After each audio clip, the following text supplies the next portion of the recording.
जय हिंद साथियों, मैं हिमांशु आप सभी का स्वागत करता हूं नॉलेज पॉइंट के ऑफिशियल यूट्यूब चैनल में। आज हम डिस्कस करेंगे एसएससी जीडी के प्रीवियस ईयर का पेपर मैथ का। तो देखिए, मैं क्वेश्चन किताब से पढ़ूंगा, आप लोगों को क्वेश्चन स्क्रीन पर शो होगा। आप उस क्वेश्चन वहाँ से देखना, मैं सॉल्व कर दूंगा, उसके बाद आप उससे टैली कर लेना। 3 नल ए, बी तथा सी एक टंकी को क्रमशः 90, 10 तथा 18 घंटे में भर सकते हैं।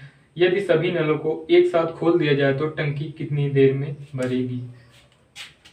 तो इस तरह के सवाल सॉल्व करना बहुत ही आसान होता है। सबसे पहले लिख लीजिए क्या दिया गया है, इसे मुझे लिख लीजिए। ए कितनी देर में भरता है, 90 घंटे में, बी 10 घंटे में और सी 18 घंटे में टंकी को भर देता है।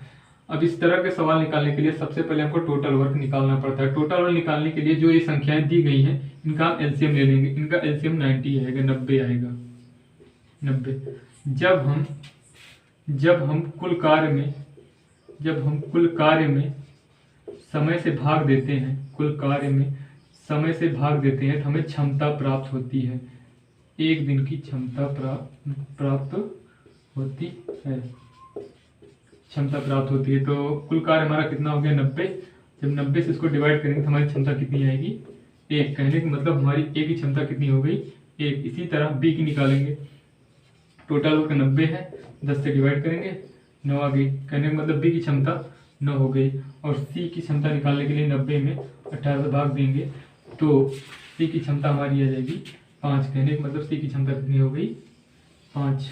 अब तीनों एक साथ काम करेंगे, कहने का मतलब ए प्लस बी प्लस सी तीनों मिलकर एक साथ काम करेंगे, इनकी क्षमता हो जाएगी 1 प्लस 9 प्लस 5। जोड़ने के बाद कितना हो जाएगा, 9 1 10 5 15। कहने का मतलब ए प्लस बी प्लस सी की क्षमता हो गई 15। अब हमको समय निकालने के लिए फार्मूला था कार्यपान क्षमता, कुल कार्यपान क्षमता, कुल कार्य हमारा कितना है, 90 है। क्षमता हमारी कितना है, 15। इसको डिवाइड करेंगे कितना आएगा, 6।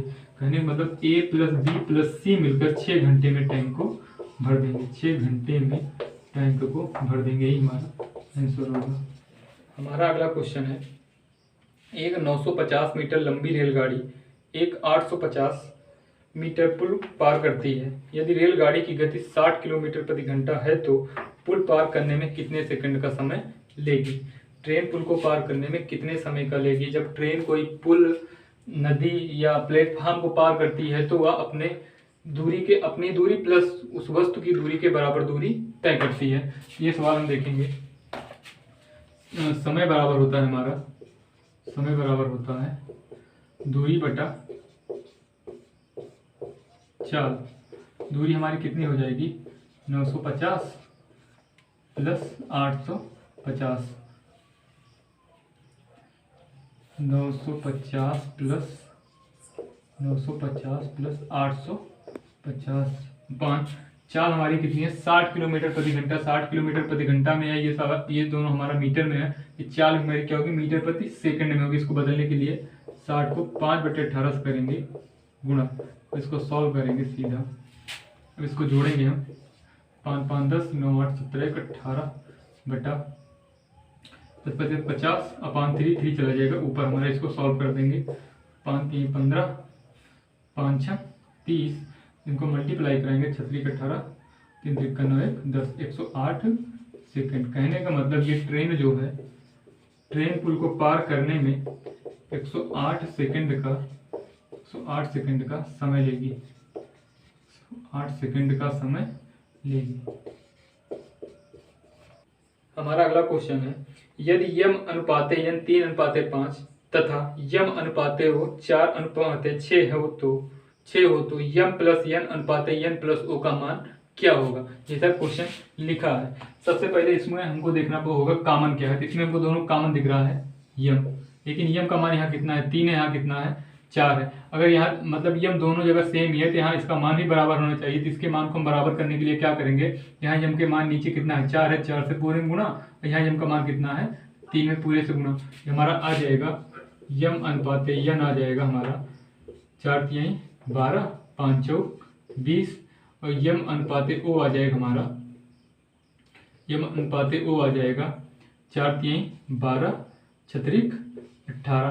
कहने का मतलब अब देखो हमारा यम यम दोनों जगह बराबर हो गए। अब कहने वाला हमारा रेशियो बन जाएगा यम अनुपाते यन अनुपाते ओ इक्वल टू 12 अनुपाते 20 अनुपाते 18, 12 अनुपाते 20 अनुपाते 18। अब कह रहा है यम प्लस यन का मान बताओ। यम प्लस यन मतलब यम प्लस यन का मान बताने के लिए देख लेंगे यम का मान कितना है यहाँ पे 12 रेशियो और यन का मान कितना है 20 रेशियो, अनुपात लगा देंगे। उसके बाद निकाल लेंगे हम यन प्लस ओ का, यन प्लस ओ का निकालेंगे तो हमारा कितना है, यन प्लस ओ हमारा है 20 प्लस 18। अब इसको दोनों जोड़ेंगे, कहने मतलब यम प्लस यन अनुपाते N plus O, N plus O equal to 20 12 32 अनुपाते 38।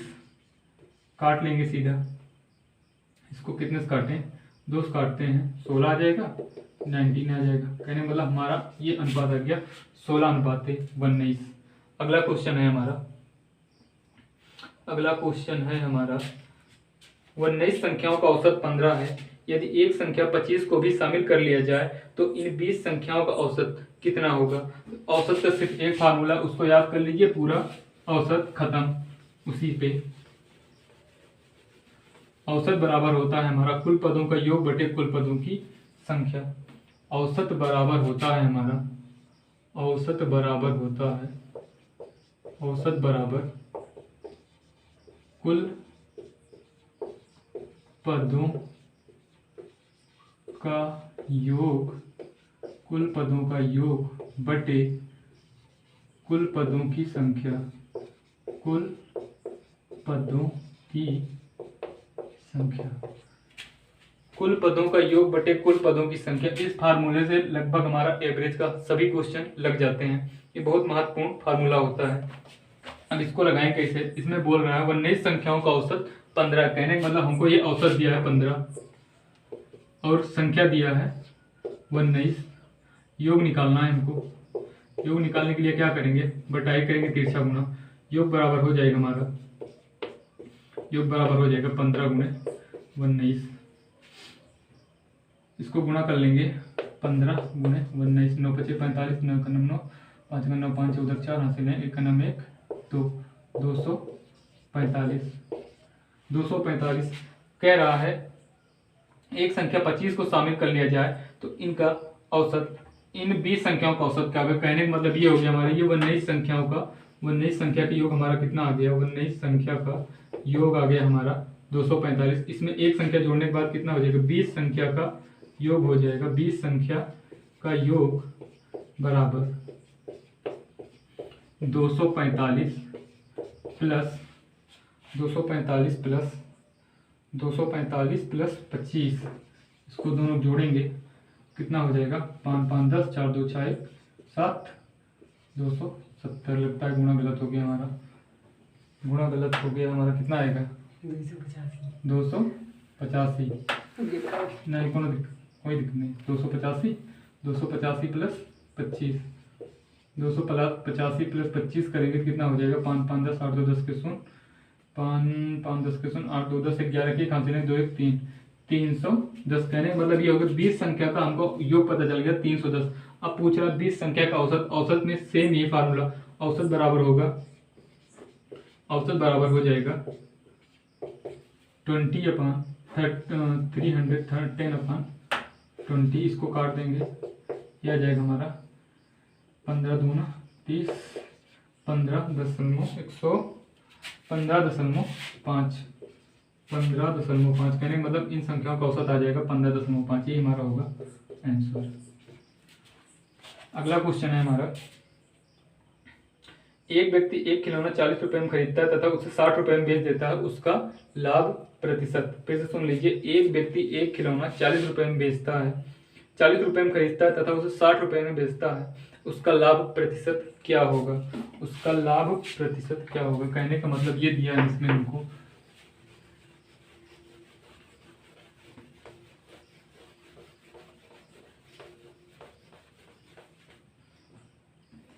एक व्यक्ति एक खिलौने के 40 रुपए में खरीदता है, कहने मतलब खिलौने से हमको सीपी दिया है 40 रुपए, सीपी दिया है 40 रुपए, उसे 60 रुपए में बेचता है, कितना कहने मतलब सेलिंग प्राइस दिया है हमको 60 रुपए, प्रॉफिट कितने का हो रहा है, एसपी माइनस होता है CP, SP profit equal to, SP हमारा कितना 60 है, सीपी कितना है 40 है, प्रॉफिट कितना आएगा 20।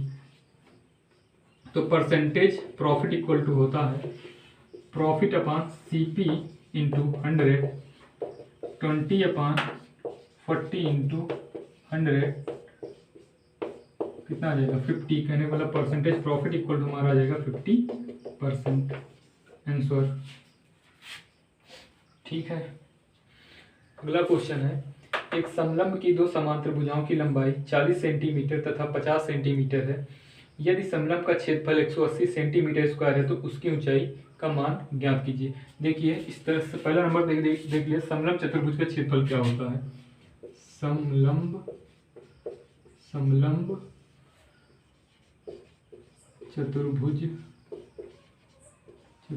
का क्षेत्रफल होता है 1/2 a plus B into H, 1/2 a plus B into H, जहाँ a लंबाई b चौड़ाई, इसमें दिया गया है लंबाई हमारी मतलब a मान लेंगे कितना दिया है 40 और b दिया है हमारा 50 और क्षेत्रफल हमारा दिया है, क्षेत्रफल दिया है 180 सेंटीमीटर स्क्वायर और ऊंचाई हमको निकालना, सीधा इसी फार्मूले का यूज करेंगे, हमारा आंसर आ जाएगा। करने का मतलब समलंब चतुर्भुज के क्षेत्रफल का मान दिया है 180 a plus B 1/2 a plus B मतलब 40 plus 50 into H, 180 equal to 50 plus 40 equal to 90/2 into H, इसको सॉल्व करेंगे 2 बार जाएगा, h इक्वल टू तिरछा गुना होता है, कहने का मतलब हो जाएगा हमारा h equal to 2 into 2 equal to 4 centimetre.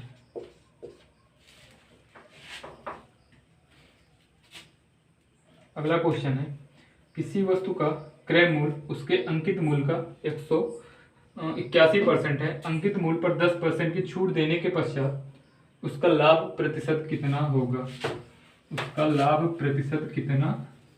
होगा,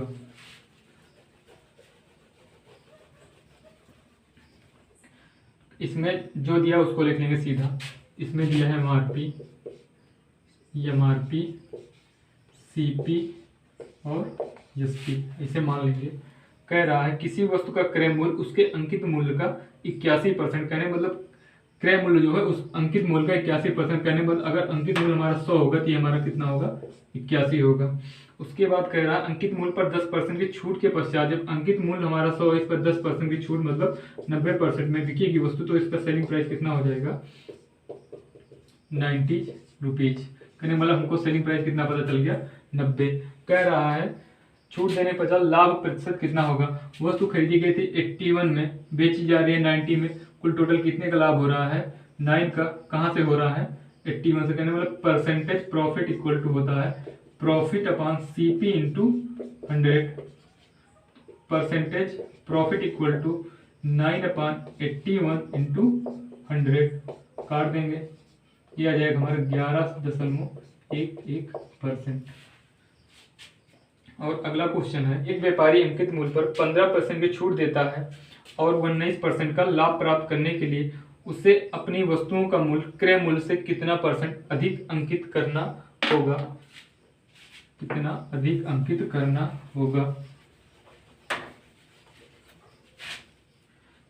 कहने का मतलब है एक व्यापारी अंकित मूल्य पर 15% की छूट देता है और 19% का लाभ लेने के लिए उसे वस्तु का अंकित क्रय मूल्य से कितना अधिक अंकित करना होगा। इसका सीधा सा ट्रिक होती है, इसको लिखना थोड़ा सीख लो, MRP into 100 minus discount is equal to CP into 100 plus minus profit और लॉस।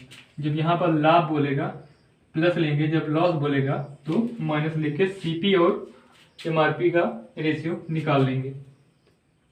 यहाँ लिखेंगे MRP into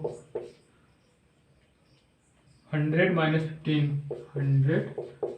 15 equal to CP into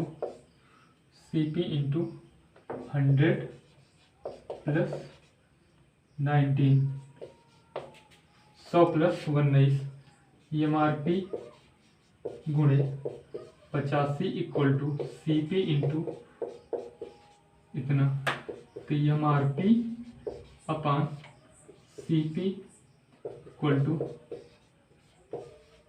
अब यही पूछ रहा है जो एमआरपी है, ये वाला एमआरपी इस सीपी से कितना ज़्यादा, सीधा इन दोनों का अंतर लेंगे, कितना आएगा 34 आएगा। पूछ रहा है कितने परसेंट ज़्यादा है, कहाँ से, सीपी से, तो इसको निकालने के लिए 34/85, 17 दूना 34, 17 पचे 85, 5 दिसंबर 100, 20 दूना 40% आंसर। अगला क्वेश्चन है, यदि दो संख्याओं का योग उनके अंतर का 2 गुना है तो संख्याओं का अनुपात क्या होगा। यदि दो संख्याओं का योग उनके अंतर का 2 गुना है तो संख्याओं का अनुपात क्या होगा। ये भी बहुत आसान क्वेश्चन है, सब एकदम बेसिक क्वेश्चन, जीडी में एकदम बेसिक क्वेश्चन आते हैं। इसमें जैसा बोल रहा हूँ वैसा कर लेंगे। सबसे पहले दो संख्याओं को हम मानेंगे, तो मान रहे पहली संख्या हमारी कितनी रही होगी, ए रही होगी, दूसरी संख्या कितनी, बी। अब जैसा बोल रहा है वैसा कर देंगे। कह रहा है यदि दो संख्याओं का योग, कहने मतलब ए प्लस बी का योग, उसके बाद कह रहा है उनके अंतर का 2 गुना, कहने मतलब इनका अंतर कितना होगा, ए माइनस बी होगा। ये कह रहा है जो ए प्लस बी है ये ए माइनस बी का 2 गुना है, हमको बीच में बराबर लगाना है, जाहिर सी बात इधर हमको 2 से गुणा करना होगा।